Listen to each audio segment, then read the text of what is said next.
Oh, what is going on, people? Bear with me a second.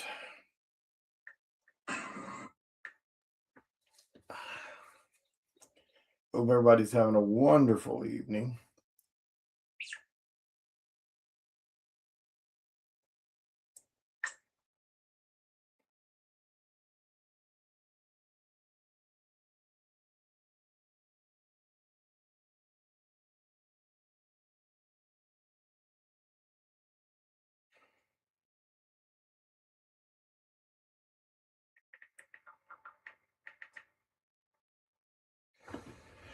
Oh, hope everybody's having a great day. It is Monday, May the 11th. It has been a busy day. Hang on one second.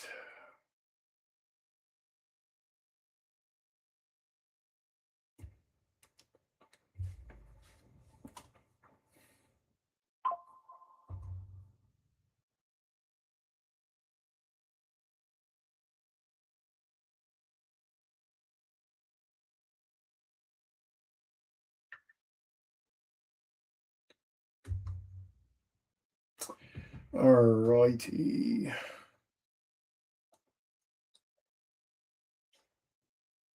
Why is that being slow?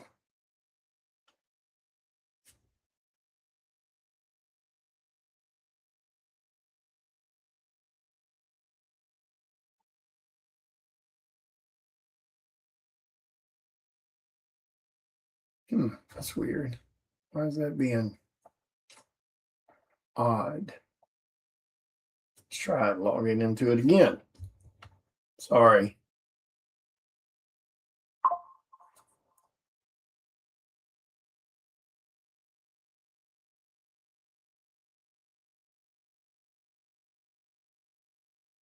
Let's see if it'll work this time.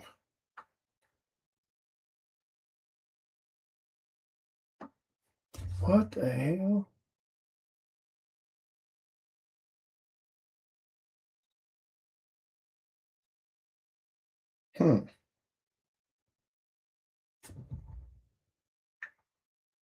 Is interesting. So if I'm approved, then let it go. That is odd. What's up, man? What's up, everybody? Oh, awesome. Good deal. And I'll let me know tomorrow when that other thing is done. That way I don't forget. That's so strange. Why is it not letting me log into my Facebook? Let's try this.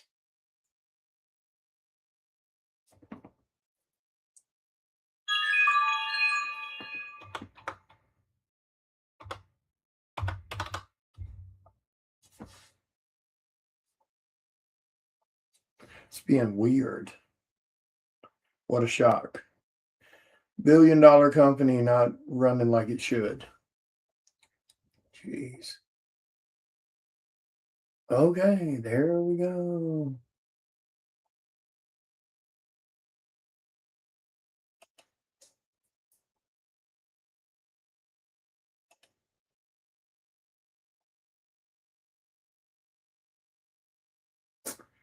Hang on one second. Bear with me.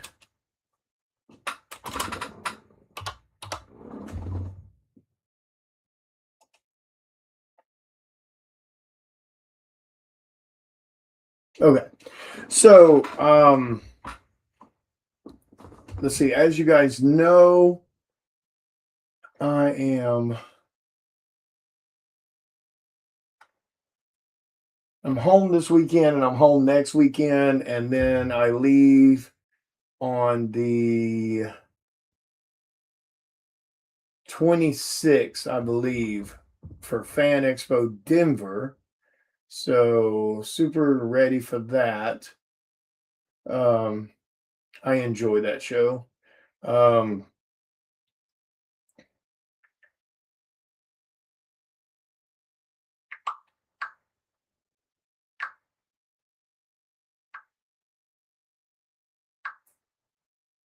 And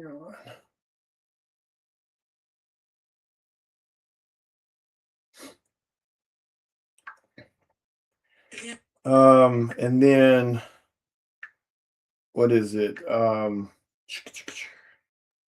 June. I only have one show in June. I've got to go, but I got to go to West Orange, New Jersey for a show. Garden State Comic Fest. And then I've got one show in July, which is Cowtown Comic Con. I tried to go a little lighter on the shows this year, but I mean, I'm still doing 1, 2, 3, 4, 5, 6, 7, 8, 9, 10, 11, 12, 13, 14, 15, 16. I'm still doing 17 shows this year. What's up, Heather? But you know, I tried to cut some of the months down to one travel weekend out of the entire month because I need to get a lot of other things done. You know, I need to get Sentinel Veil of the Damned finished and into Kickstarter. I need to sit down with Lori and start getting Cycle of the Blood Moon, the one that everybody is ready for, that, you know, we've been trying to get to for the last 2 years. That's the big, you know, epic adventure about demons and angels and vampires and werewolves and all that. Oh, cool. Yeah, this will be my first time going to the to that one in New Jersey.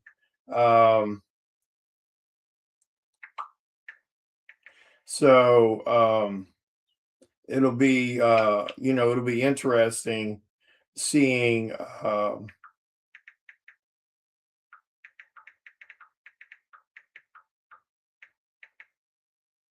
you know, how that one is. The promoter's super nice. I believe I got to meet him at MegaCon this year. The guy who puts on the Garden State Comic Fest in West Orange, New Jersey. I'm pretty sure I got to meet him. Oh wait, no, maybe that wasn't him. Who was that?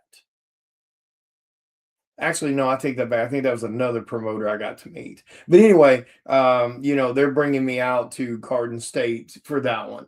We don't know yet.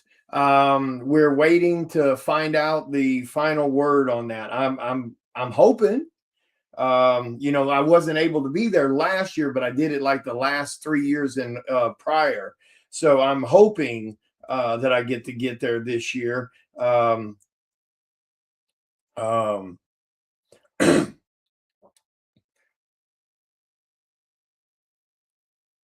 We're just like I said, we're just waiting to get the final word on that. Also, I'm gonna kind of put some folks on the spot. I need 5 of you who has, well, you know, if you want to, great. But I need 5 of you. If you've won something from me, go grab a spot on the damn statue raffle. I need 5 people to finish that damn raffle to win a sideshow premium format mint condition Batman statue. That sucker is 30 pounds. It is 20, I think it's 26 inches tall. Anyway, all the information's on the post, but we're only 5 people away. So y'all go grab a spot on that damn raffle. A lot of people, when I did a post last year asking if you guys wanted me to raffle off some of these statues out of my personal collection, there were a shit ton of you that said yes. And a lot of you that said yes haven't done either of the 2 statue raffles I did. You didn't jump in on the Vampirella one, which was extremely affordable to do. And you didn't jump on the Batman one. So, you know, like I said, I want to do these raffles because I'm the only artist that does raffles. And you know, normally I raffle off original art, or I raffle off exclusives and rare slabs, or I raffle off commission spots. And I asked you guys if you wanted me to stick to that, or if you wanted me to kind of do some other fun stuff. And you guys said, like, you know, oh yeah, let's do some other stuff also. And then I was like, well, okay, well, what do you want me to do? Some statues? And like a bunch of you chimed in on that post originally last year, screaming for more, screaming for some statues. Well, I've put up 2, and they've taken way too damn long to fill. Yeah, that's right. Ed won the Vampirella one. Ed won, you know, a $300. Well, and right now it's probably a $400 statue. They break everything. That's why they go in a room like mine and the door gets locked. But yeah, trust me, I know that. The one thing you don't want around high-end statues are pets and small children. That's for damn sure. But Danny, man, your kids are big enough they know not to screw with shit like this. You don't have toddlers running around.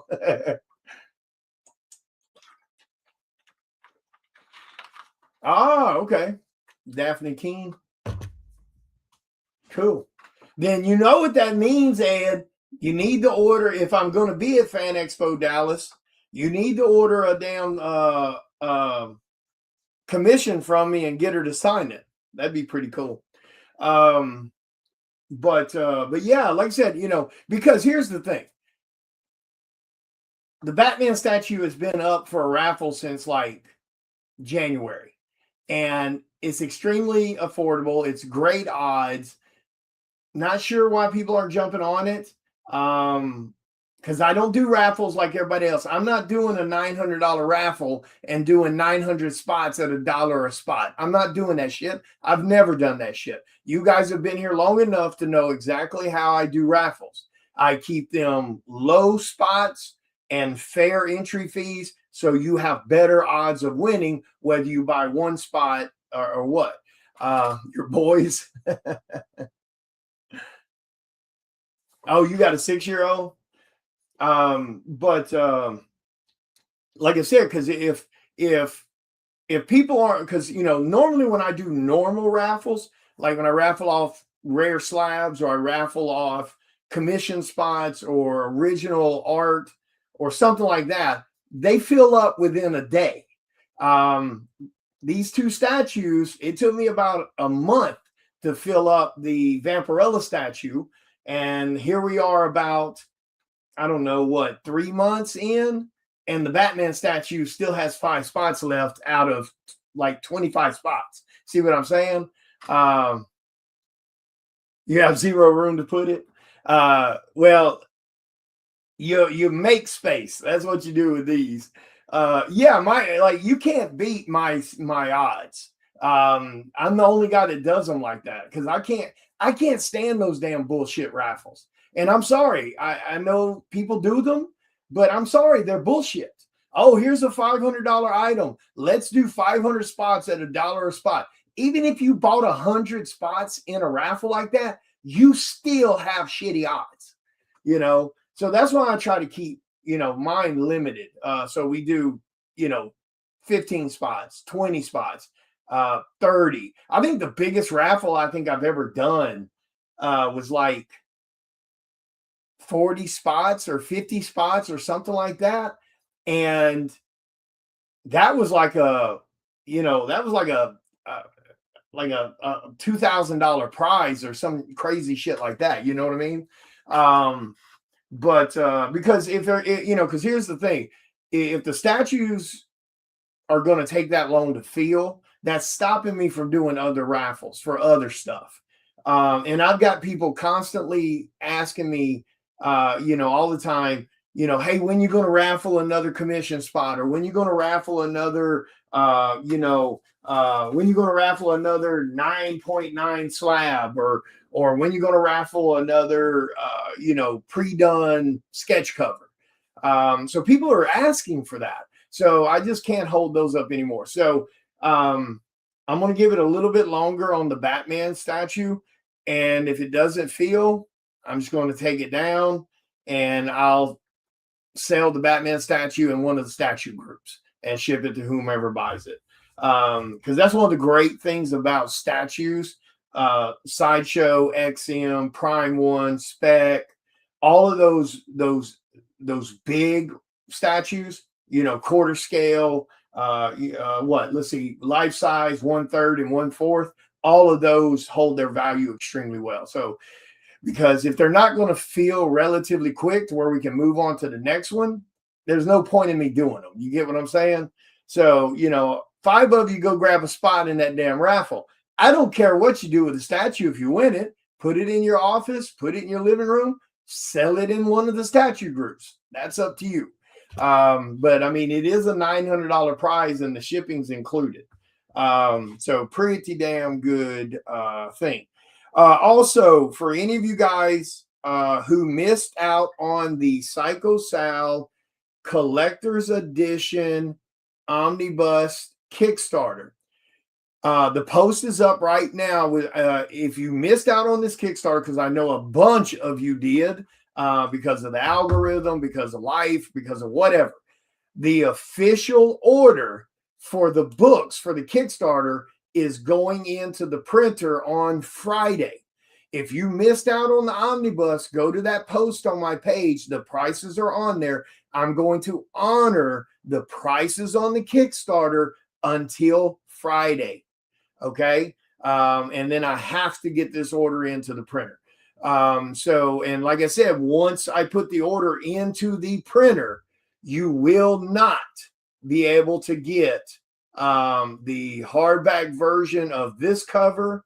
You will not be able to get the softback or hardback version of the blood cover. The only thing I will carry on my table at Comic-Cons or my website is the regular trade dress of this cover, and it will be double what the price is right now. And when I say but double, I mean literal double. Right now, that softback version of that book is $40 on the Kickstarter. Once it's all done, that book goes to $80 because it has $135 worth of books in it. Psycho Sal Collector's Edition is all 9 books for those that may not know what I'm talking about. It has the entire series in that one omnibus. So damn good price for 216 pages of story. That damn thick. So go to that post or send me a PM, but you got till Friday. Like I said, the order has to go to the printer on Friday so I can get these books printed and back to me, and I can get them in the mail to everybody that backed the Kickstarter. Now, sadly, you don't get stretch goals. You don't get any of that.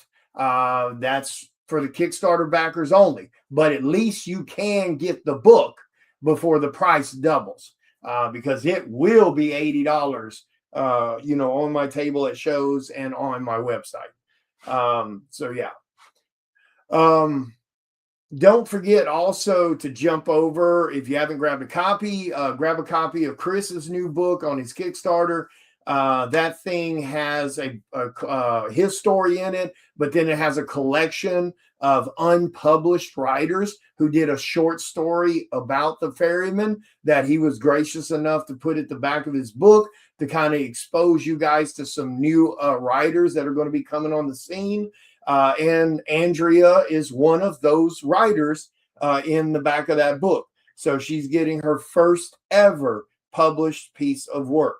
So make sure you guys go show them some love and support, and, give them a chance, to get that done. The book's already funded, so it's going to print. But let's get it on up there a little bit more. Chris is one of those guys. He's always doing stuff for you guys. He's always doing stuff for other creators and other writers and artists. And he's always promoting other people's materials and things like that. So let's make sure to show Chris some gratitude on that, okay? Go back the damn Kickstarter, throw a little money at it, and you'll enjoy the stories. There are definitely some good stories in that book, including Chris's. So make sure you go over there, you check that out, and you show those guys some love. Like I said, Chris is one of them people. He's always doing for the community. He's always doing for you guys, not to mention how many times we've tried to get him to go up on his prices on his Kickstarter for his books, and he still won't do it because he leaves them exactly at that low cost to where he can get them out to you guys really affordable. So go show Chris some love on this Kickstarter. What's up, Jason? Yeah, dude, I'm telling you, the sad thing is, I know I'm going to hear it. It never fails when this damn Kickstarter's over with. Oh, man, I missed that. Well, the Kickstarter's over, but I'm saying when I send these books to print and they can't get the hardbacks or they can't get the blood covers, oh, man, I got this, and I'm busy in this, and man, can I get one of those? Sorry, man. No, you can't. You can buy the regular cover, the trade paperback, for $80. Or you can buy issues 1 through 9 off my website for $135 for the original cover A's. You know, what's up, sweetie? Hang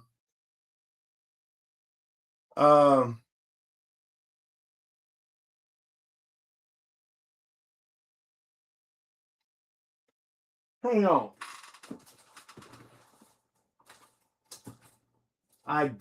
I doubt it, Danny, but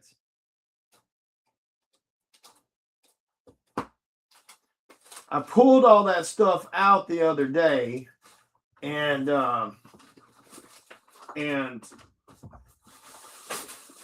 we had a sale a week or two ago where I sold a bunch of those back issue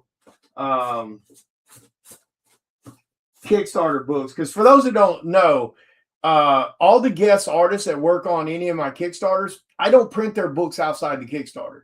I print exactly what was ordered through the Kickstarter, other than the artist comps I give the artists, which is usually 10 copies or 15 copies. It just kind of depends on how we negotiate it.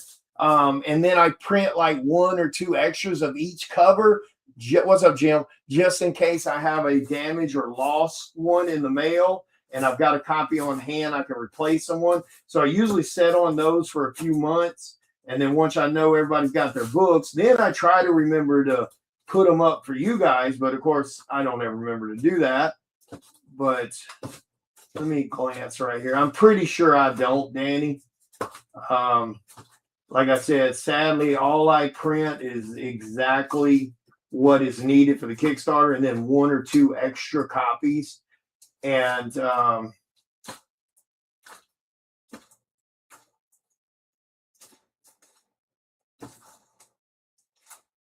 I don't, Danny. I'll check it. I think that's the only box. I'll check in another box in there later, but I'm pretty sure I do not. But yeah, we're going to get it. It never fails, Jason. As much as I talk about it, as much as I promote it, as much as I tag people, there's going to be people that the minute I put that damn order in on Friday for the omnibus, I'm going to have people sending me message wanting to know if they can still get one, and the answer is going to be no. Oh, okay. Now, Danny, and this goes for any of the artists, any artist that works on any of my IPs. If you ever want to, oh shit, no, never mind. I don't even think I have the file for that cover anymore. Shit, no, I'm pretty sure I do not.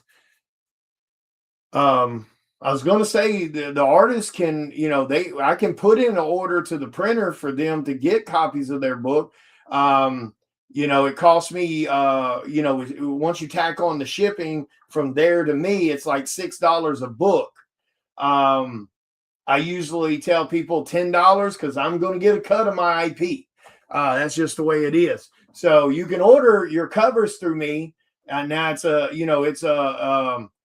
sadly, it's a 20 print minimum order. I'm not putting in an order for 5 books.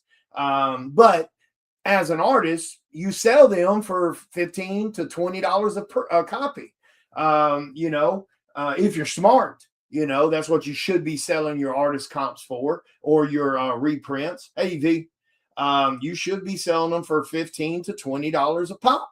Even as a new artist, you're published. That's usually the kind of the minimum for the industry. is you're selling them for 50, especially if it's a book that has some heat on it and it does well. You shouldn't be selling your books for less than $15. You sell them for $15, you throw in a free signature, boom. But I mean, it's going to cost you $10 a book because it's my IP. And that's kind of the standard for the industry. If somebody's reprinting someone else's IP, even though it's their cover art on that IP, they usually charge around $10 a book because it costs us $6 to print and ship the damn thing. But sadly, I probably don't have the file for that cover. We had falling out with Dipshit, who used to be the middleman that handled all that stuff. What's up, Cameron? And he originally had the files for those covers, and so I doubt I have them. What's up, Ryan? What's up, everybody? I'm just about positive I do not. Let me take a quick glance. Because normally all I keep, and now we keep the covers now because Lori handles the trade dressing of the covers now.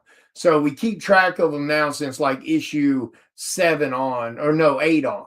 Issue 8 on, we're keeping track of it. But yeah, I don't see it on my computer here. Now,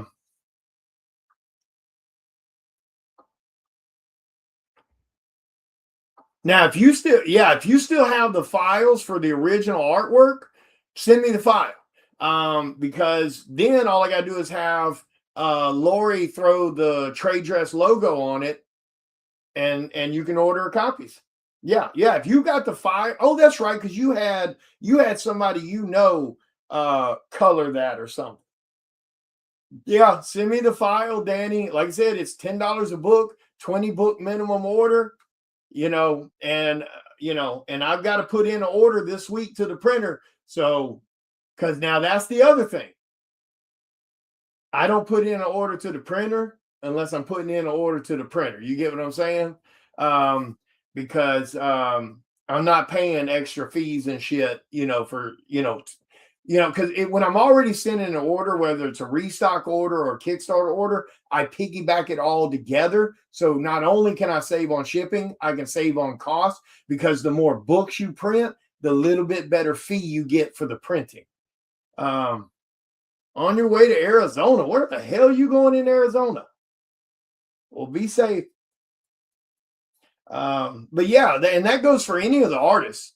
If I have the file for your cover, you can order restocks, $10 a book, 20 book minimum order, and you sell them for $15 a pop with free signatures, or $20 a pop with free signatures. And that, that's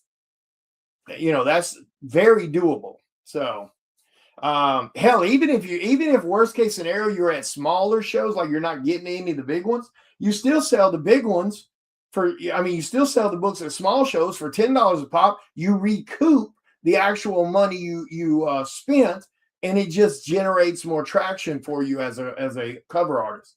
But yeah, that goes for any of the artists on any of my books, any of my projects. If you're a cover artist and you want to pay to have copies of your cover printed, I have no problem with that at all. Like I said, it's 20 book or 20 print minimum, $10 a print, and then you sell them for $15 to $20 a pop.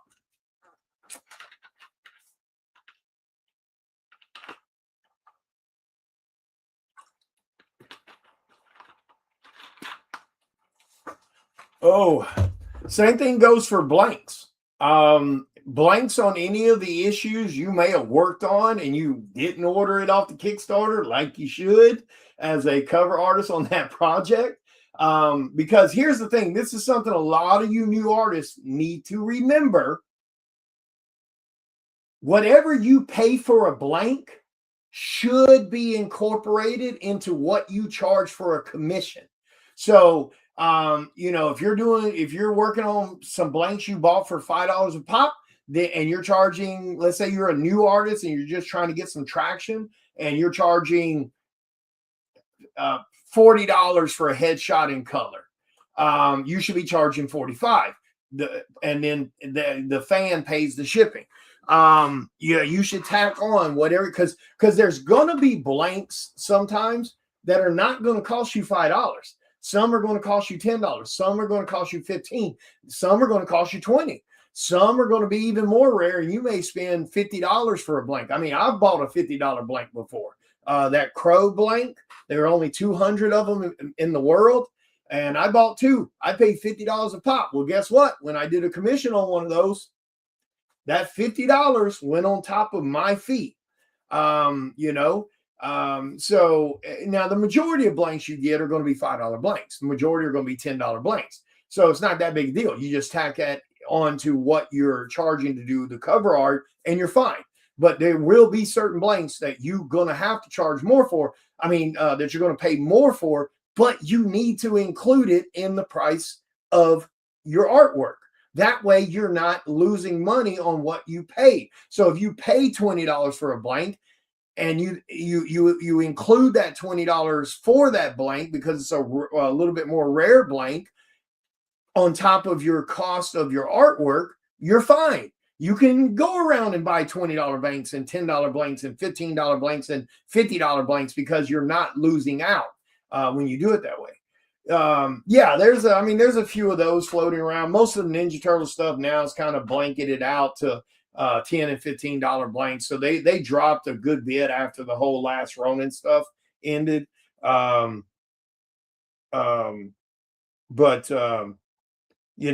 once in a while you'll get certain people trying to spike blanks, and I'm like, dude, it's a $10 blank. Like, I see it at Comic-Cons all the time because they know there's artists there.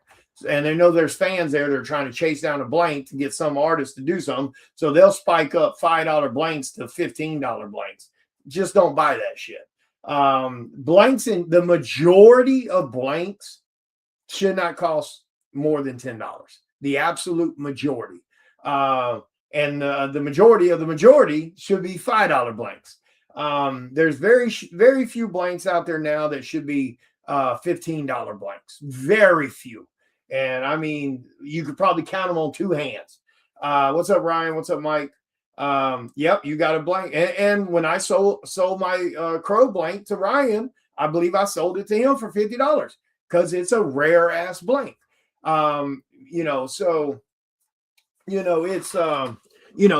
certain blanks that are rare. And a lot of people don't realize that Kickstarter blanks blanks from indie books that are popular, they're rare as hell. Like Psycho Sal blanks are stupid rare. I only print about 20 blanks per Kickstarter. And then once that Kickstarter's over with, I don't print any more blanks for that issue. So every issue of Psycho Sal, there's 9 Psycho Sal books, and there's only 9 different blanks for the Psycho Sal series. And each one of those 9 are only about 20 in the world. That's rare. And like I said, like I was telling them, and all you do is when someone finally wants a Crow sketch on that blank, or you do a Crow sketch on that blank and you go to sell it, whatever your price is for your artwork, you tack on $50 because it's a $50 blank. I don't give a shit who wants to try to argue about that. Yeah, that book, there's only 200 of those blanks in the world. And the majority of those blanks have already had something drawn on them. So that makes it even more rare.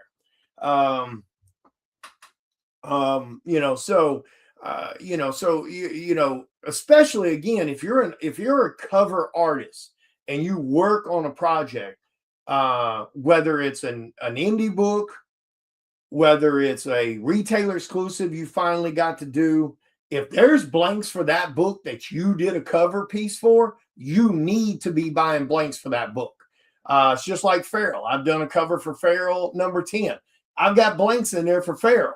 I've done covers for Vampirella and Purgatory and Red Sonja and Stray Dogs and Darkness and Department of Truth.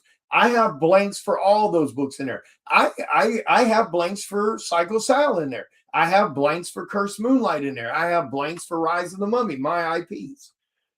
I'm not selling them to nobody, because whether it's today or tomorrow, next week, or 3 months from now, someone is going to ask for a Psycho Sal sketch or a Rise of the Mummy.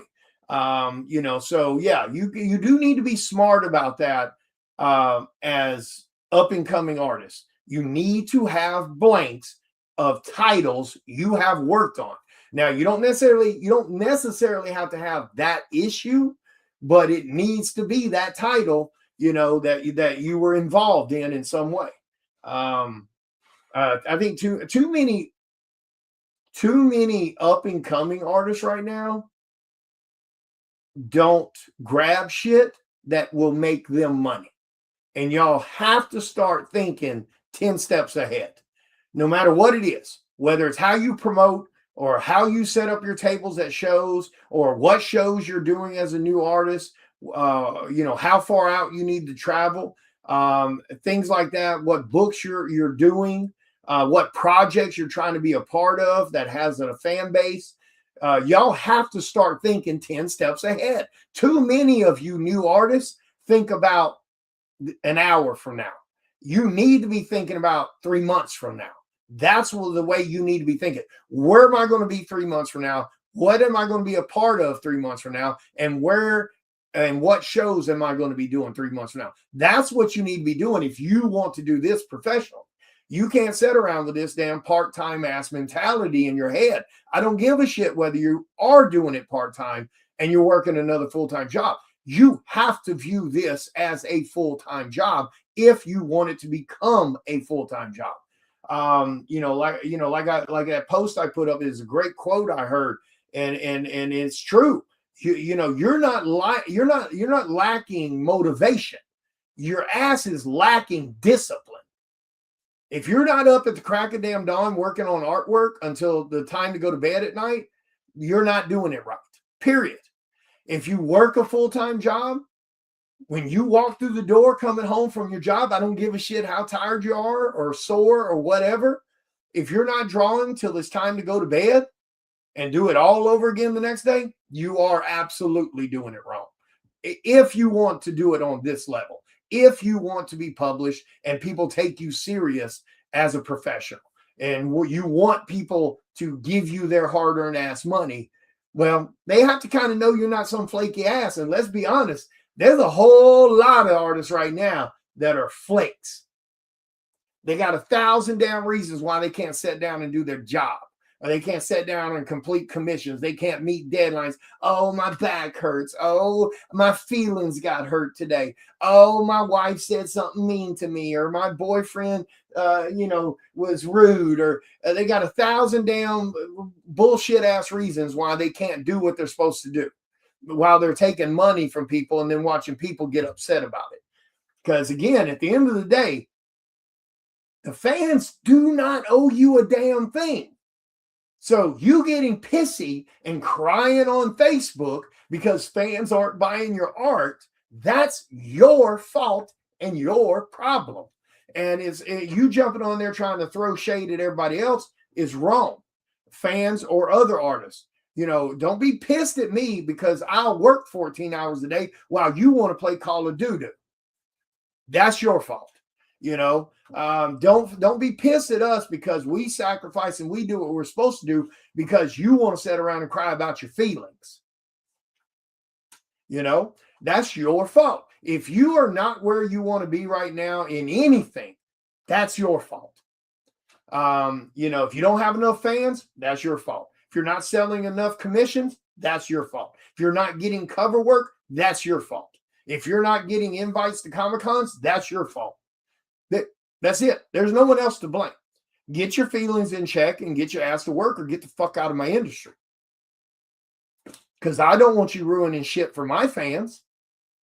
I don't want you ruining shit for hard-working ass people that's willing to give you their time and their money because you can't get your shit in check, because you can't become disciplined. Get the fuck out. Go find some pizza to flip or some shit.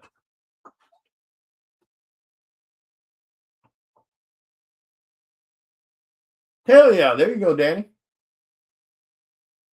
That's right, brother. Draw. Now, like I said, if you just want to play artist, bullshit all you want, but don't cry on Facebook. And I see some of you doing it. Oh, I guess nobody wants to buy no art. Oh, I guess nobody wants to help me out. I wouldn't. You bitching and crying on Facebook. You think I'm going to trust you with my hard-earned ass money? You can't even control your emotions right now. You can't even get yourself in check. You're blaming fans already. Well, I guess nobody wants to buy my art. I wouldn't buy your art. And that's why I wouldn't hire you to work on a project. I mean, shit. This is an accident. I don't have 180 published covers in 8 years by accident. I don't have 3 successful IPs and one of them being 9 books deep with 3 more happening by accident. It's because I work my ass off. I it's not from favors. I ain't got nobody. I'm not kissing anybody's ass to get shit. So it's all work, and that's it. I'm not the best artist. I'm opinionated. I have no filter between my brain and my mouth, so I can't play the politics. So I can't do the brown nosing to get favors that way and getting cut shortcuts like some people can. So I have to grind my ass off because, again, I'm not the best artist. There's shit tons of artists better than me. The only major difference is you will not out fucking work me, period.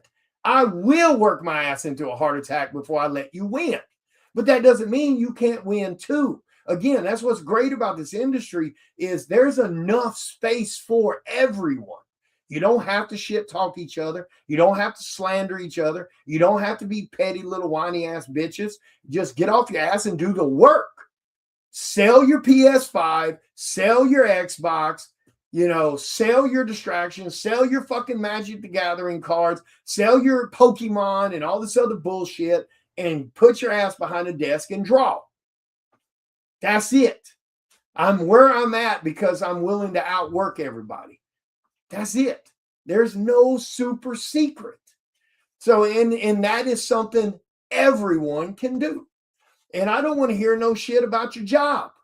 I did this for over 6 months, working a full-time job and this when I first got started. And then I walked away. Jumped in 100% at about like 7 or 8 months in. But I did both for that time frame. So, and I'm not better than anybody else. You just got to get off your ass and stop making 1,000 damn excuses. Well, I got to get motivated. No, you don't. I tell you what, if you want to get your ass motivated, tell your spouse they don't have to pay the bills in the house no more, and you're going to pay all the bills from your artwork. And if you don't, you lose everything. There's your motivation. It's called not being homeless.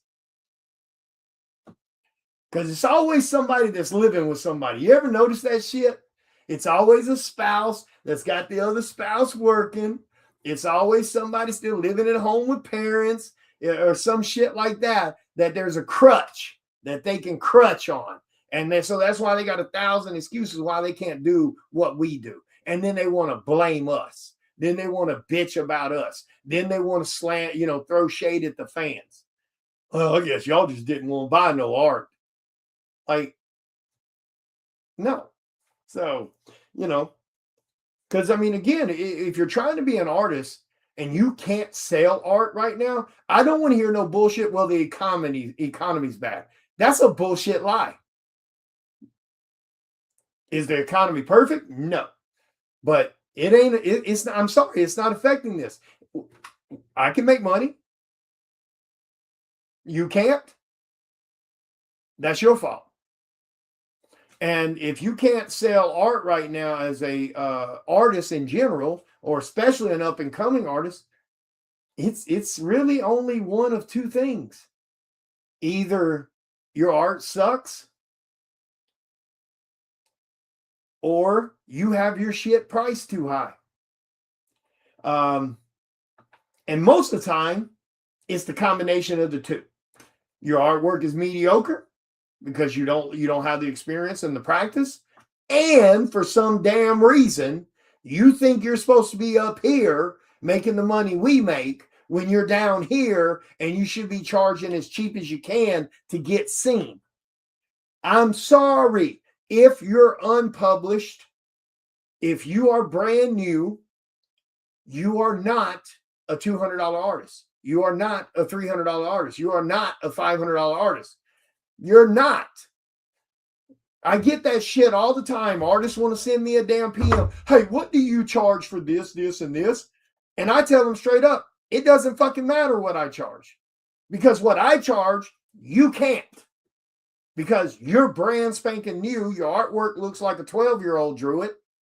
And you're unpublished. You don't have a fan base. You haven't built anything up. You have zero trust with people to hand you their money. So no, it doesn't matter what I charge because you can't. I mean, I can't charge what David Finch charges. I can't charge what Mark Silvestri charges. I mean, I know that, so you got to keep shit like that in check. And that's where a lot of you new artists fail, is you think you're up here because your mom's done told you your whole life you're such a great artist, and you're down here. And I mean, you're down here even if your art is relatively decent, because you have no fan base. You have no proven track history of commission timeframes. You have no published work. You know, that's a fair price, Ryan. When I first started, when it came to commissions, I was doing $50 headshots in color. I was doing like $80 full bodies in color. I was doing any damn thing to sell to build a fan base. And then you gradually raise your prices. But some of y'all, the freaking ego. Oh, sorry, burped. Sorry about that, I burped. Some of y'all, the ego. I mean, I've had people, hey, I want to be on your next book. Okay, well, do you have any published work? What have you done so far? Oh, no, you'll be my first one, man, but I love your stuff. I really want to do a cover, man. Well, okay, send me some samples of your work. Let me take a look at it. Sorry, I got a burp. Let me take a look. I look, and it's remedial as shit. Amateur as shit. Because that's the other thing. Nobody wants to put in the time to get half decent to sell. They want to sell now. Then I go, well, okay, I kind of like your work a little bit. It's kind of cool. I'll try to look at the good on it. You know what I'm saying? Because I don't want to be mean to nobody. I don't want to discourage nobody. Then I go, well, okay, well, how much do you need to do a cover? Oh, I need at least 300. What the fuck? No, you don't. You a $50 artist at best. Because here's the thing. A lot of you artists don't think about this. No one is going to make money off you on a Kickstarter. If I put you on a cover for Psycho Sal is going to do stupidly well. You're going to get recognized because you got work on Psycho Sal. Other people are probably going to hire you to do stuff for their projects because you worked on Psycho Sal. And I know that's a fact because it's happened over many different artists that have worked on the book. But here's the thing. I'll sell your cover on the Kickstarter for like $10, $15. It'll cost me $6 to print your damn cover. So I'm selling it for 10. I'm selling it for 15 at best. And it costs me $6 to print it. And then I give you 10 copies of your cover. That's $60 out of my pocket for you to have comps. And then your cover might sell 3 or 4 covers on the Kickstarter because you don't have a fan base. No one is going to show up and buy your books. That's the reality of it. So you're not a $300 cover artist if you're unpublished and you have no fan base. You need to remember that. When I first got started, when it came to doing covers for publication, I did some covers for free. I'd be like, hey, you just give me 10 copies of the book when it's printed of my cover, and we're good. And I still paid my professional colorist $75 to $100 to color it. So I was out money to do that cover, you know, or I would charge, you know, or certain ones I'd charge, oh, hey, give me $100 and I'll do the cover. And I still paid my colorist 75 to 100. So some of those I got $25 for because it's about being published. That's what matters. Oh dear God, I Jesus Christ, man. Yeah, I remember that. I venomized everything. That blew up so big. Man, I haven't done that in wow. I don't think I've done any venomized stuff in like 3 or 4 years. Um yeah, like 4 years or something like that. But I used to venomize everything. I venomized probably any damn thing you could think of for fans and sold that stuff dirt cheap when I was first getting started. Yeah, that was definitely my thing there for a while. That was big time my thing. And then that's one of the reasons I quit doing it because I didn't want to get backed into some, you know, bullshit alley where that's all I ever got to do. So I stopped, I was making stupid, like I was selling them cheap, well, relatively cheap. You know, anywhere from, you know, $80 stuff to, you know, $150 stuff, depending on what it was. So I made stupid money off that venomized stuff. Because again, I was venomized people's family members, their pets, all kinds of other animated shit that never would have crossed. Like I've done venomized My Little Ponies, all kinds of shit. I made stupid money off that venomized stuff, even selling it relatively fair price. But I knew, and that's something you got to be mindful of as an artist too. You don't want to get bottlenecked or backed into an alley where that's all you get to draw because you'll never grow. You got people, you got artists right now. Oh, I don't draw men. You're a dumbass. Oh, I only draw women. I only draw men. I never draw women. You're a dumbass if you let yourself get into that. I don't give a shit whether it sells or not. You're eliminating 50% of your potential customers.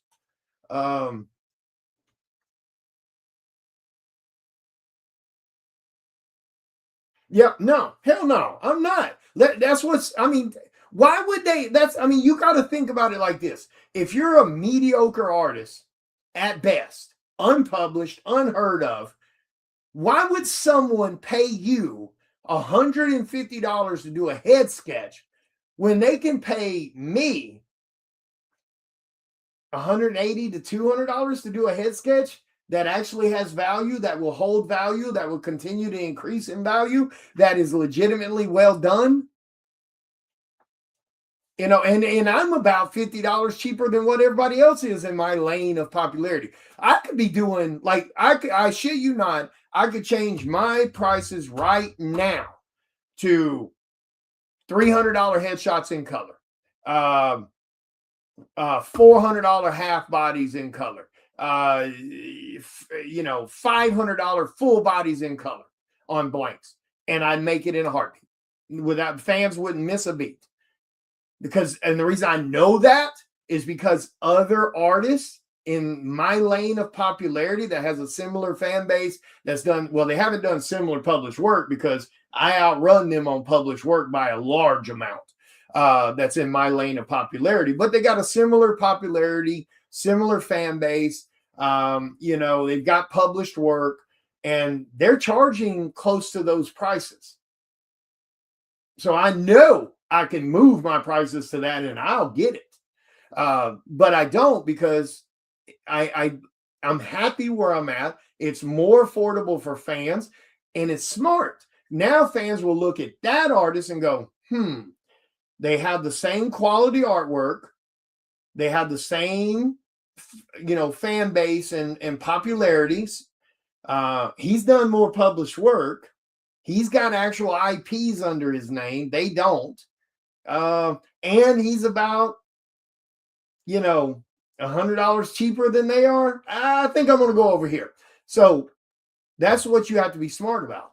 Yeah, I'm sorry. I don't give a shit if your artwork's actually decent. If you're unpublished, you're not a $150 artist for a head sketch. You're not. You're maybe an 80 if you do decent work. Because again, you got to think about it. Why would I pay you that adds zero value to the artwork after the fact when I can go get this person who is technically doing better work than you're doing, is more well known than you, so the value stays there and it continues to go up because they're in the industry and they're going somewhere. They've been around for 8 years or whatever. You see what I mean? I mean, that's like you trying to be a brand new mechanic on the block, trying to charge the same price to tear down a motor and rebuild it as the mechanic that's been doing it for 15 years.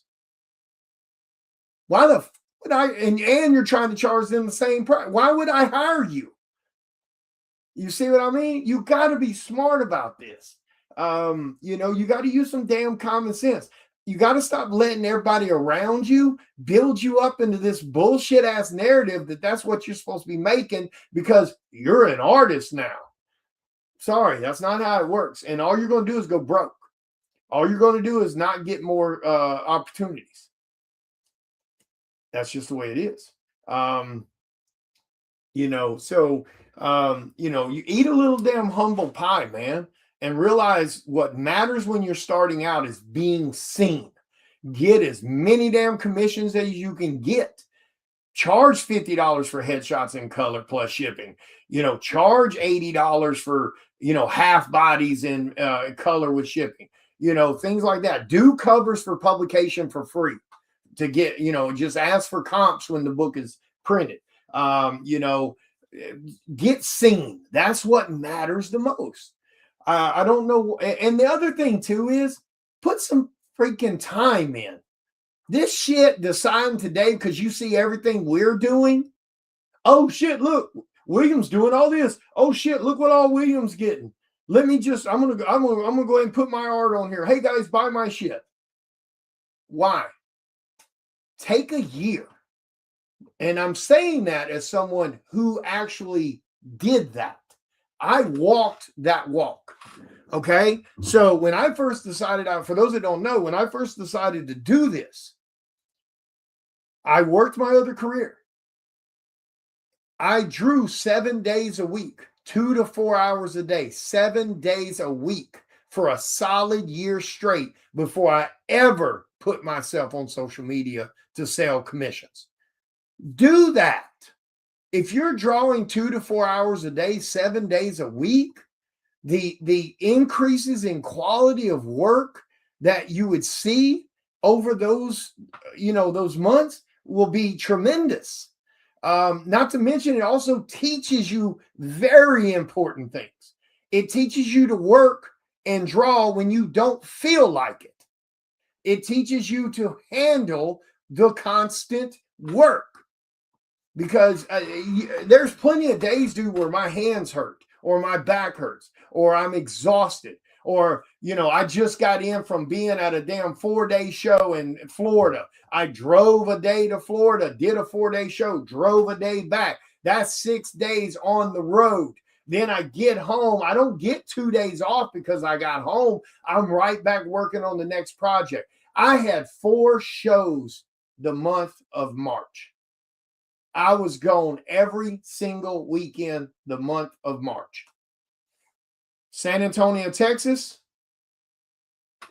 Cleveland, Ohio, Florida for Orlando, and then back to San Antonio, Texas for another show. And then I came home. I was home one day and went to a comic shop signing event in Georgia. Now I've been home the last last 2 weekends. So, last weekend I was home. This coming weekend I'll be at home. Next weekend I'll be at home. And then I go to Fan Expo Denver in Colorado. But while I'm home, I'm working on other projects. So, that's the mentality you have to have. It's a lot of work. But like I said, if you want to get seen and you want to be taken seriously, this is what you got to do.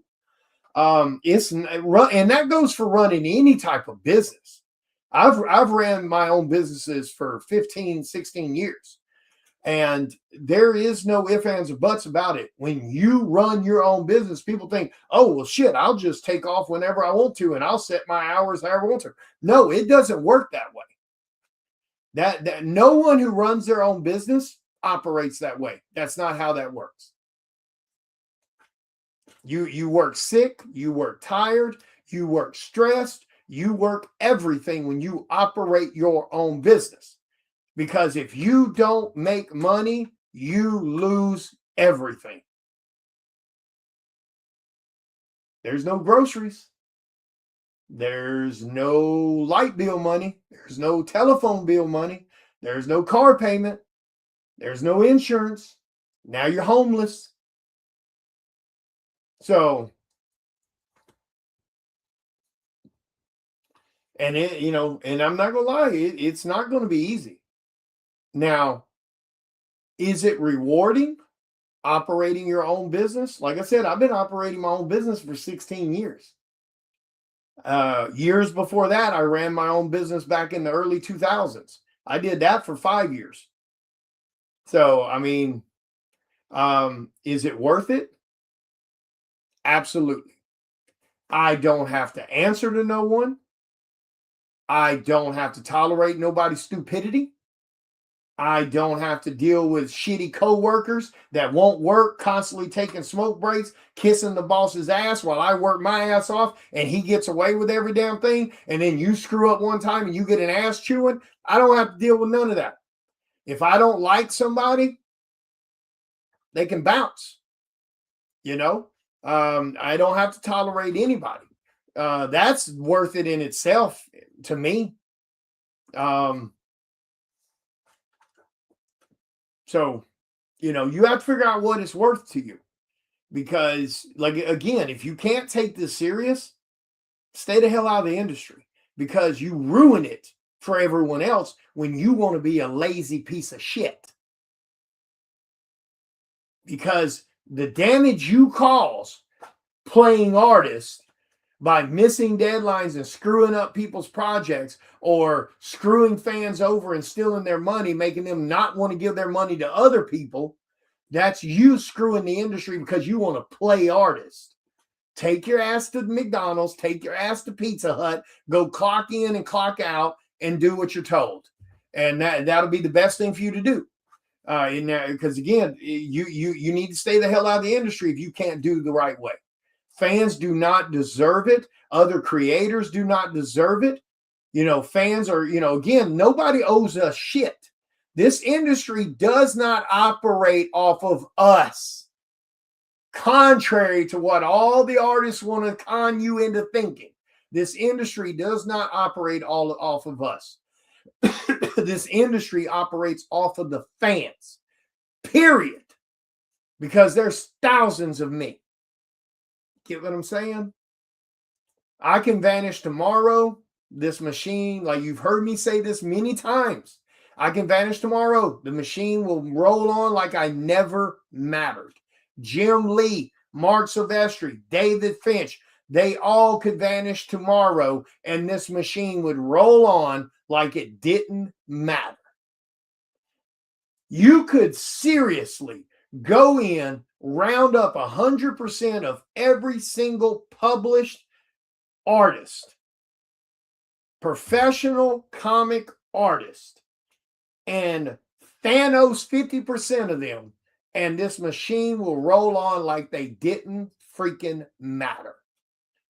But you take 100% of the fan base and you Thanos half of that, this industry just took a shit and everyone is affected. You really need to start viewing it that way. And this goes for all the pros too. Y'all really need to start eating some fucking humble pie and remember who made you who you are. Fans made you, baby. You didn't make you. Yes, we draw the stuff. We do the work. We do the hours. We do the travel. I get that. But at the end of the day, the fans dictated where you are in this industry. They are the ones who dictated whether you're some big name or nobody.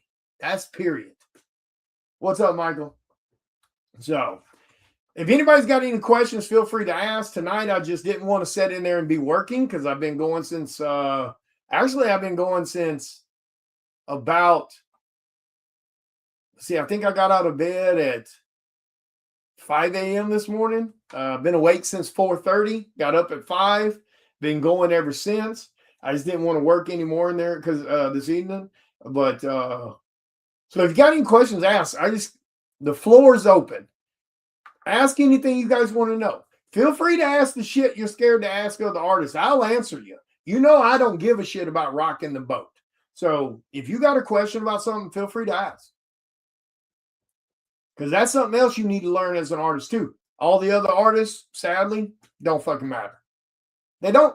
I don't matter. They don't matter. Their opinions don't matter. My opinions don't matter. I mean, at the end of the day, they don't. So don't worry about kissing artists' ass. You know, when I first got in here, I thought I had to kiss ass, and which I can't really do because I can only like do that for so long, and then my real mouth comes out. But you know what I mean? Like you want to try to be friends with everybody. No, don't worry about that shit. Find your little niche of quality people, because my circle is small as hell. You know, when I first came in, I was trying to create that big circle because I thought I had to be friends with everybody because everybody was talking that community shit and we're going to lift everybody up. So you try to be friends with everybody and then you realize they only give a shit about you as long as you can do for them. So don't worry about nobody else. You concentrate on you. Fans are the only thing that really matters. Sorry. They really are. I'm not concerned with what other artists do. You know, as far as like, you know, that affects me. Now, I know I'm kind of talking about some blanket stuff here about but that's because unlike a lot of artists, I actually don't give a shit about competition. So I want you guys to succeed, but also you guys succeeding is someone telling you the hard damn truth. And a lot of you are bullshit. Sorry. And then you want to go cry on Facebook because you're not moving where you think you should be moving. So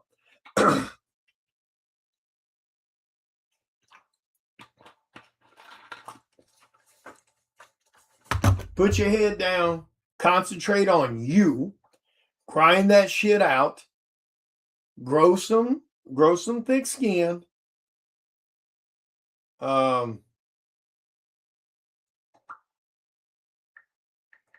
Definitely grow some thick skin, because you are sadly going to have people talk shit about you. You're going to have people that, like I said, aren't willing to outwork you. So they're going to try to hurt you. Hurt your potential, especially once you start getting a little light shined on you. I mean, that's just the sad truth of it, guys. They'll smile to your face and then try to gut you from behind. You know, but like I said, don't worry about that. You just concentrate on you. You know, if you need to call out some shit, call out some shit. That's one of the other things I think this industry is lacking in big time is people having the balls to call out shit. Like I said, you know, you're always going to have shitty people. You're always going to have selfish people. There's just no way around that when there's money involved. And nobody wants to look in the mirror and go, you know what? Everything that's happening to me right now is happening to me because my stupidity or my bad decisions. It's always someone else's fault. So you're going to have that. Just ignore it. Grow some thick skin. Put your head down and grind it out. And, you know, that's going to be how you're going to get where you want to go as a new artist. And like I said, you do not have to be the best artist, but you have to be one of the hardest workers in the room. I don't worry about it because you're going to get rejected. You know, now I'm a little different in my situation. I don't really actually have to deal with rejection too much. Mine's kind of a unique thing. Not necessarily unique. There's plenty of artists that this applies to, I'm sure. But what I'm saying is because I grinded so much first before I put myself on social media, that once I put myself on social media, my artwork was pretty decent. And then again, being from business world, I knew supply and demand. So I kept my prices for commissions and cover work and things like that super affordable I undershot my quality. Like my quality, where some people, their quality's here, it's down here at the bottom, their quality's mediocre, and they're trying to charge high quality prices. And that's why they don't get work. Well, I reversed it. So I was doing low end prices for actually relatively high quality work. And that's why I got my first published cover within 6 months of me putting myself on social media. Now it was an indie book. And then a few months later, I landed another indie book. And then a few months after that, I got my first company published cover with Vampirella number 18. So I flipped it. And that's what got me more work, which got me seen more because people started seeing me post more and other people post my stuff. So doing it that way, I had people coming to me to get work done.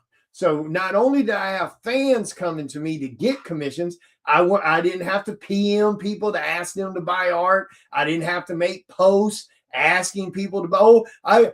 Guys, I can't pay my light bill this month. Can you please buy some of my art? I wasn't doing that stupid, petty shit or childish shit. So not only were fans coming to me to get art because again, the price was lower than the quality. So they were getting really good quality for a really good price. But then also as people saw the published work, and then when I told them my price for doing a cover, oh, really? Oh, shit. Okay, yeah, let me get you on my project. So I don't think I've ever, to be fair, I don't think I've ever had to deal with a rejection because I don't go ask for cover work. Like I said, because of the way I did things at first. So now people come to me. Now I'll make a post saying, hey guys, I'm opening up the commission list. If you want a commission, send me a PM, but that's what everybody does.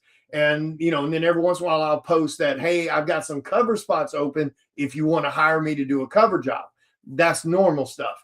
But yeah, I don't think I've ever had to deal with that. Luckily, knock on wood, because like I said, the way I handled it at the start, now everybody comes to me. I've never went to anybody. I've never PM'd somebody and asked them, could I do a cover for their book?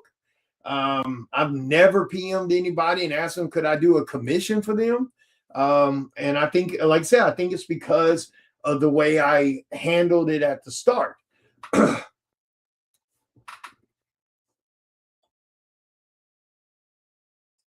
Yeah, exactly, Danny. It's you have to do the hustle, man. It is what it is. It's how in a business that has thousands upon thousands of artists in it, and a lot of those artists are going to be better than you. You have to give fans a reason to hire you. And that's usually, and at the end of the day, that kind of comes down to one thing: how much bang for my buck am I getting? If I can get the same quality work from you for $100 less than the other guy, 9 times out of 10, someone's gonna hire you. If someone can hire you to do a cover for their book, and you have a pretty good fan base, and you have a better price than that other guy who may possibly even have a bigger name than you, they're going to hire you. It just is what it is. But like I said, I came from the business world, so I know sales and I know supply and demand, and I know how to market myself. And that's where a lot of artists fail tremendously, is they have no clue how to run the business.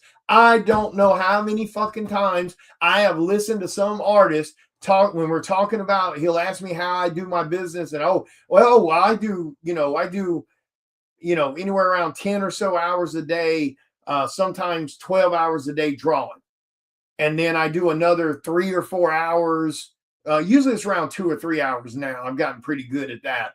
I usually do around 2 to 3 hours every single day, social media, answering every PM, answering every email, trying to comment on every post that I see pop up on my notification saying thank you or something, or at least hitting the like button.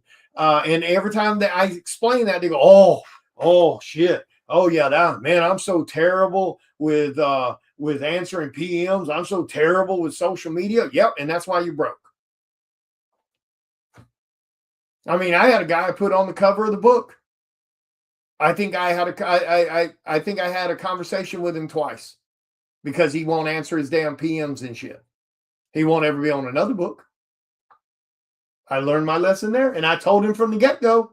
I was like, when we're working on the project, you need to be attentive to your PMs, because if I have questions, I need them answered. If I need the artwork, I need the artwork. I don't want to have to chase people down. Your job as an artist, as a business person, is communication. That is one of your primaries. So, and I've heard that damn statement so many times from artists. Oh yeah, man, I suck at the PMs. I suck at the social media side. Yeah, you suck at the fan interaction too. I watch you at the show. You're sitting behind your table, hiding, playing on your phone while fans are walking by. And then you'll look over at me and ask, oh, I guess you talk to everybody walks by. I sure the hell do.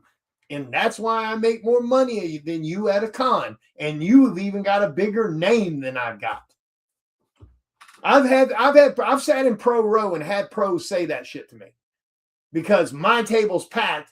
They've hardly had anybody. So eventually they get a little snidey or a little snooty and they'll make some backhanded ass comment. Oh, I guess you talk to everybody that walks by your table, don't you? Yep, I sure the fuck do. That's what I'm here for. I'm here to engage fans. I'm here to work. Period. I'm not here to hang out with you. I'm not here to go sit at somebody else's table and play on Whatnot or eBay Live. My job is here to be for the fans that are here to see us. And there's a lot of artists, pros especially, that need to remember that. But that's the promoter's fault. Stop having these guys at your damn show if they can't stay their ass at the table. That's one of the big ones we see right now. I don't know how many times I've been in pro row at some of these big shows and watch other pros next to me get up and leave for an hour and a half to go do a Whatnot Live or do an eBay Live or some shit. Fans walk, do you know when he'll be back? Nope, I don't have a clue. I'm not babysitting your table. All right, later, Jim. Yep. Those will go in the mail in the morning. I didn't get a chance to run to the post office today. I got them all packed up and everything, but they'll go to the post office in the morning. But yeah, so, keep things like that in mind. If you're a new artist, it's all about the grind. It's all about the hustle. It's all about being seen and opportunities. That's what it's about. If you are doing any shows, be in the moment. Put your damn phone up. It's okay to check it every once in a while. There's nothing wrong with that. It's okay to sit down every once in a while if you need to sit down. But in my opinion, you need to have your ass standing at your table. Okay? You need to be chatting with the fans as they walk by. So, this whole weird ass mentality some people have, they should be coming to my table and talking to me. No, they should. You should be engaging them. I told you guys, you really need to view this type of industry as you're a whore. Sorry, I hate to bust some of the egos on some of you artists' asses, but you're a whore. We're whores. We're there to work a street corner. We're there to talk to every John that walks by. We're there to put on a show. We're there to give people a good time. That's what we're there to do. Put on your little damn slinky red dress, get up off your ass and talk to the people.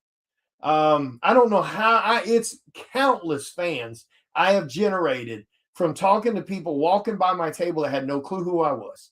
and now they're fans.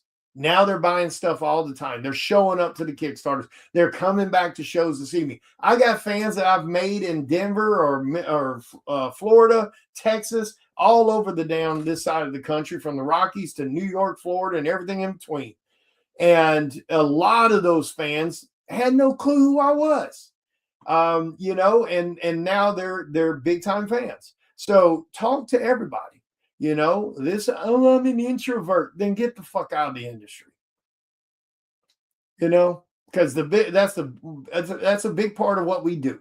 Is our job is to put on a good experience for the people who paid their hard-earned money to come see us, whether direct or indirect. They're still at that con. They made that con possible. So anyway. So just food for thought. Like I said, you don't have to take my opinion. These are just my thoughts. This is what I did. This is what I know works because I've done it. I make a very good living doing this because of the fans, and the opportunities that's been given to me is because of the results of fans. So, I mean, that's what needs to matter. The fans need to matter. Your word needs to matter. And your work ethic needs to matter. Stop making excuses of why you can't do this or that, or why you miss deadlines, or why you're behind on your commission list, whatever the hell it is. Yep, that's it, man. Like I said, dude, I'm not the best artist. There's artists that'll run circles around me, and I mean, again, it's all about how you present yourself. I mean, if you can learn to play the politics, sure, that'll get you far too. It may get you even farther. If I knew how to play the politics, I'd be on a Marvel cover by now. Because there's people that's on Marvel covers that my artwork runs circles around. I'm sorry. There's people I know who hasn't done nowhere near the work I've done that's on DC covers that has the same lane of popularity as me, that came in about the same time as I did, but they know how to play the politics. They know what ass to kiss, and they got a DC cover. They got a Marvel cover. So I know that's there. Some of you will know how to play the politics. Some of you won't.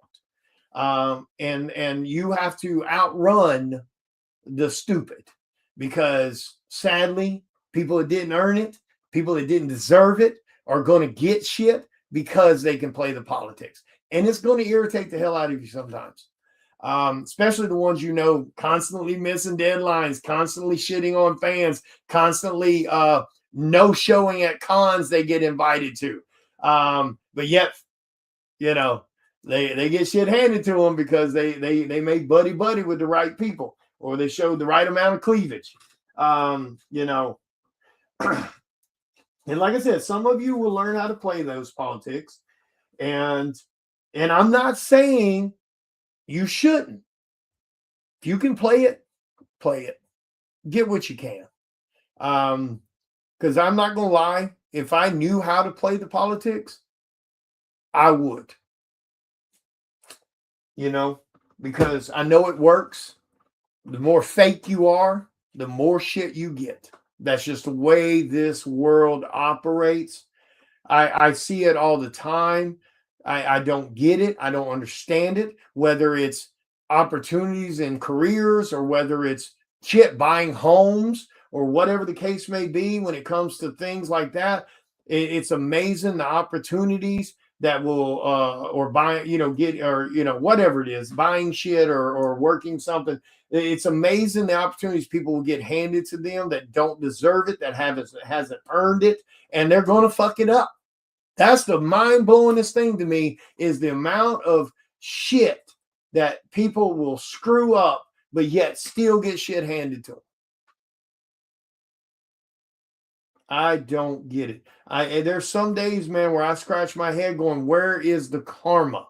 Where is the, we're taught, if you do the right thing, you work hard, you grind, you sacrifice, you pay your bills, you do everything the way you're supposed to do. You're supposed to get from A to B.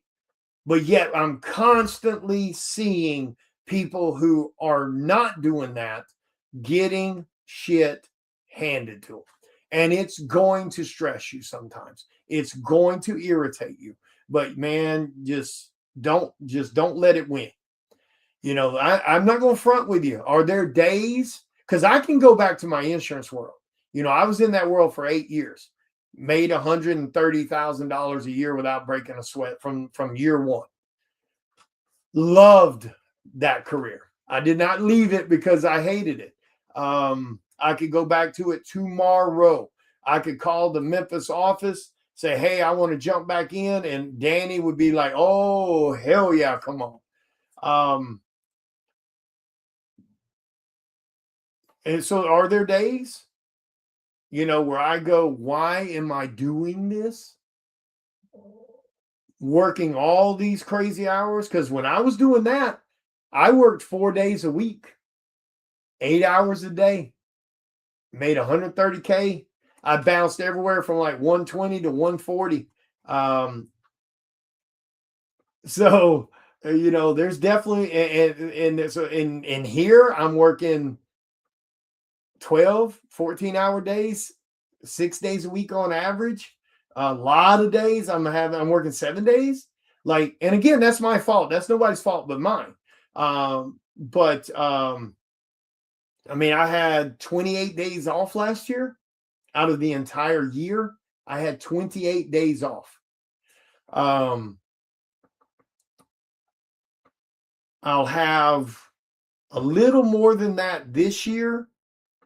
So I'll probably have about maybe 35 days off this year. And that's been my pattern for 8 years.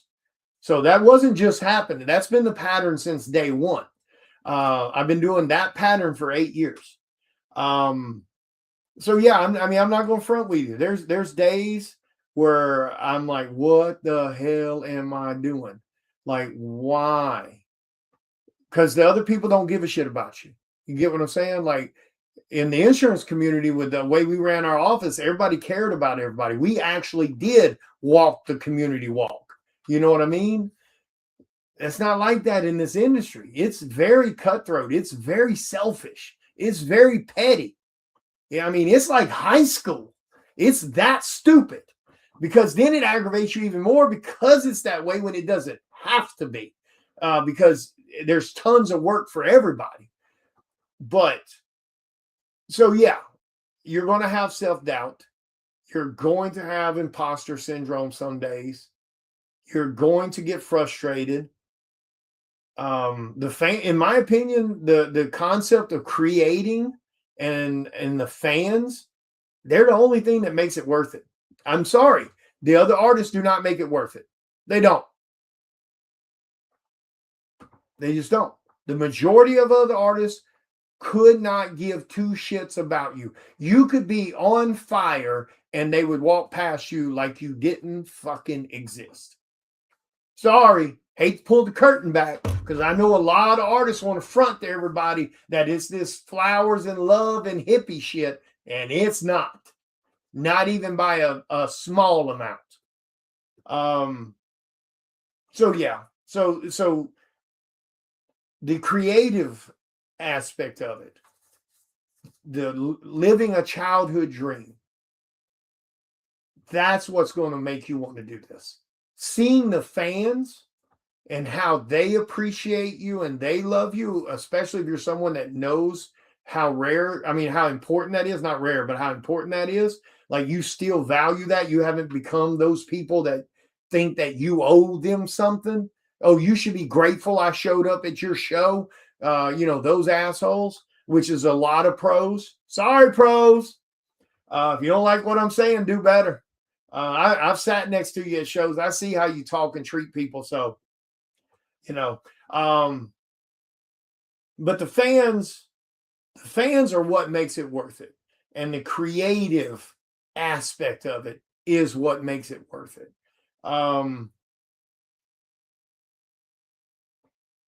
You got to keep that in mind. Concentrate on the creative side of it. Concentrate on keeping your fans happy, keeping your word, meeting deadlines so you continue to get more work. That's what matters. Don't worry about the other fucking artists, whether they like you or don't like you, because the majority don't like you. I'll go in, especially when you start shining. When you start getting some movement, they really don't like you. They'll smile to your face, they'll shake your hand, and then they'll talk shit about you behind your back. I've seen it. I don't know how many damn times.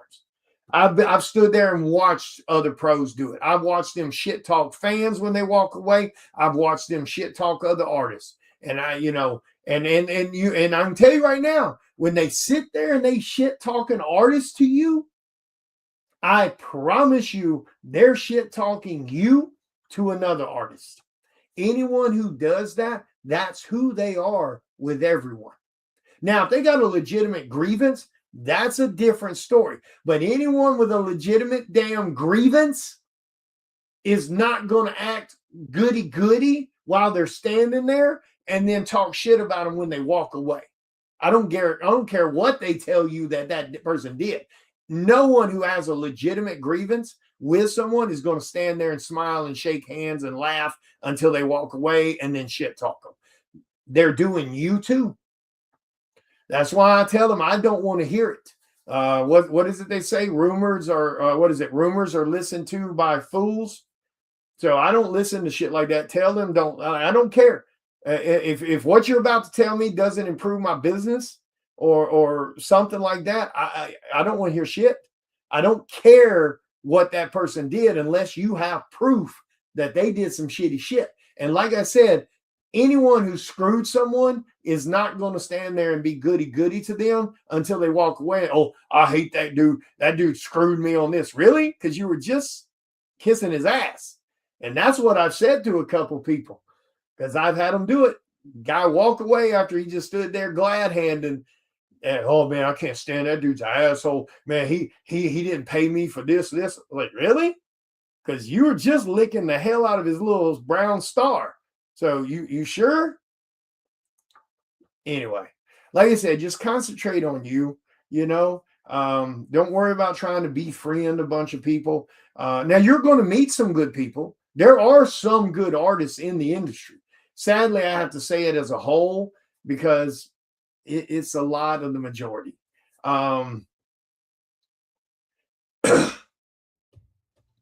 Yeah, I've seen the same thing, Michael. I've done the exact same thing. Walk up to somebody's table and they can't even acknowledge I'm standing there. I'm going to walk off. I don't give a shit. And to be fair, that's, you fans, that's y'all's fault. Sorry. This ego shit a lot of these pros have, that's y'all's fault.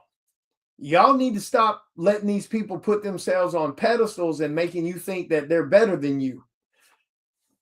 That's y'all's fault. If they're rude to you, walk away. If they're nickel and diming you, walk away. If they're dismissive to you, walk away. If they can't be at their damn table when you show up at a show to see them because they're off doing Whatnot or eBay Live or some shit, and you paid to get in that con, walk away. Don't give them your damn money no more. Y'all got to stop giving your money to people that treat you like shit. This is not some bad marriage you're in and you're stuck there because you're married. Walk away. I mean, shit, I've walked away from damn people I've done covers for because I've discovered they're shitty. I've cut fans off before because I discovered they're shitty. So walk away. Y'all, the fans control all of this. Y'all control who gets your fandom, who gets your money. Choose better. So I got to put a little bit on you guys. Choose better. Because there's a lot of shitty artists floating around that y'all are still giving your money to that are dirty as hell and known for being dirty. So everybody can do better. We all need to do our part, but we all need to be mindful of that too. We need to chase the bad out of the industry. And the only way you chase the bad away is you have to stop giving them your fandom and your money. That's how. They either change or they vanish. Either way is a win-win. See what I mean? And I hope to God you ain't never had shit else to do with him. Y'all need to realize something. It doesn't matter how good their artwork is. If they're a shitty person, they're a shitty person. You know, it doesn't matter how good their art is. Go find an artist that has good art, that's good, that has a good person, you know, that's going to treat you right, that's going to be respectful, that's going to be grateful of your fandom and your purchases. I mean, there's a shitload of you still buying Clayton Crane. Let's be blunt here. And you can't get more shittier than that prick. He nickels and dimes you. He overcharges every damn thing for what he does. He cons you with the whole fake cover shit. Him and Black Flag lied to you guys and scammed y'all out of thousands of dollars. And then he's shitty enough to run off with somebody's wife. I don't give a shit who instigated it, whether she did or he did. It doesn't matter. He still played a part.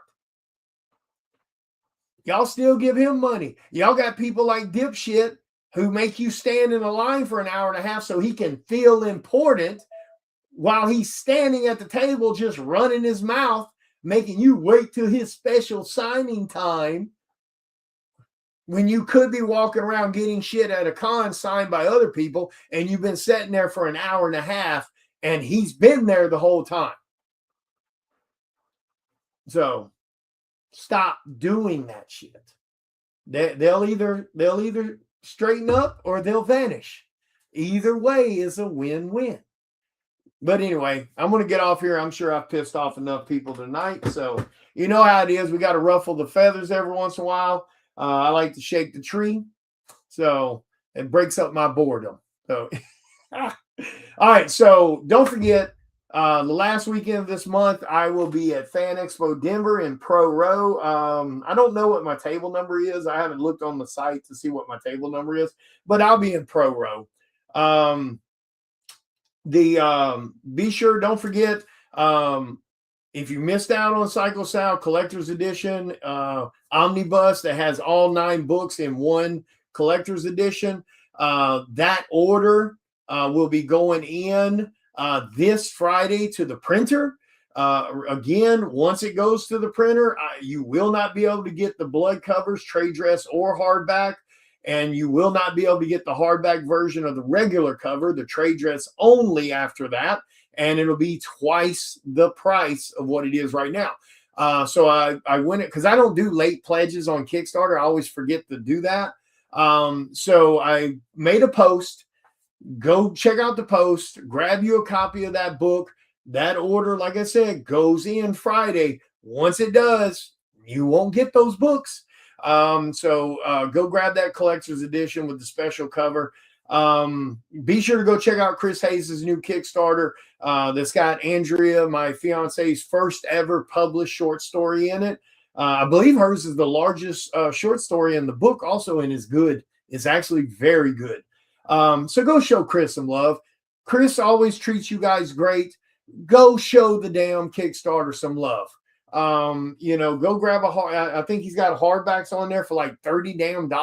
Shit, it costs almost that much money to print a hardback.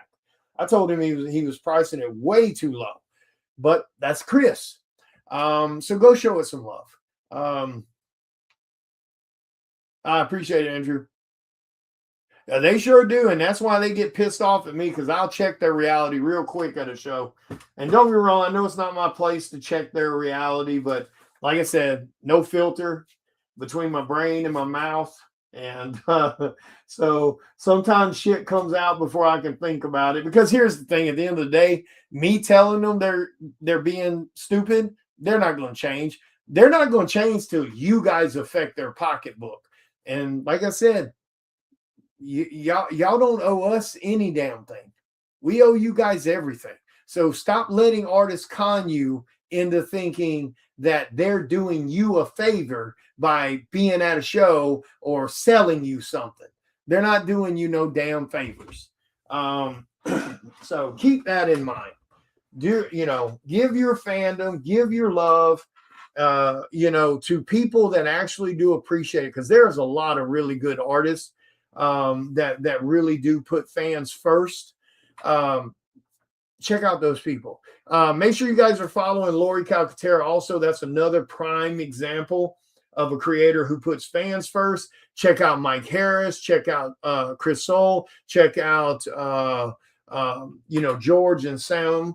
And so check out those people. There's some really good creators that are busting their ass for you guys day in and day out. Check out Joel. Check out Sean. Really good creators. Like I said, they are doing their damnedest for you guys, and they're keeping everything super affordable for you, because comics are kind of expensive right now, and some of them are doing it to even to the point that they're barely breaking even on what they're doing.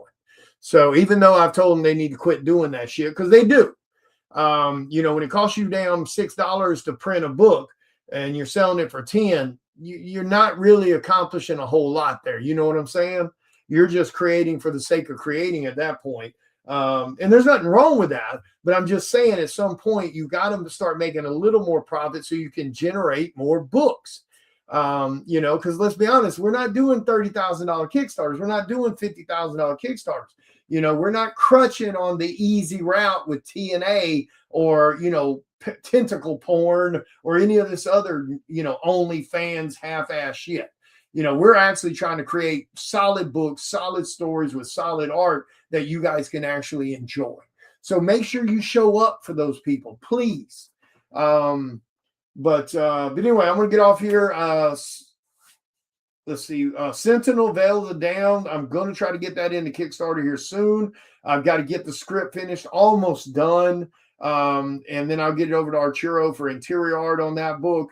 That's my military veteran inspired book. So be ready for that. Trying to think if there's anything else I'm missing at the moment. I don't think so. But yeah, just make sure you're following that stuff. If you can't financially support any of those Kickstarters, make sure you're at least sharing them out, please. And I still need 5 of you. I need 5 people to go grab the last 5 spots on that damn Batman Sideshow premium format statue. We are almost there. I want to see who wins this thing. I do the raffles for the fun of it. I really like seeing who wins this stuff, because I can throw this shit in the statue group, the ones I don't have interest in anymore, and they'll sell in a heartbeat, because these things are long sold out with low print runs on them. I do raffles for that sheer fun. Is I love seeing who gets to win something. But anyway, I'm going to get off here. You guys have a great night. Thank you for the love. Thank you for hanging out. You too, Michael, everybody. Love you guys. Be good. Talk to you later. Take care, man. Yeah.